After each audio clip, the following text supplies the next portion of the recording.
Hi guys, Matt here with Texas Edge Home Inspections. Going to take you through some of my inspection finds today on this property that was built in 2001. So stay tuned and let's see what we can find. This AC unit, which is also from 2001, has probably been neglected that entire time. You can see all this rust and all these vines growing on the outside of the unit. It's probably near the end of its life. A lot of the rust that's on top can be prevented if you have a rain diverter on your roof right above the condenser unit.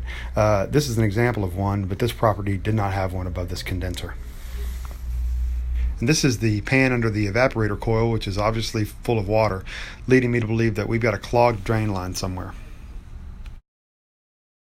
This grass that seems to be growing into the siding is a good place for insects to find their way in.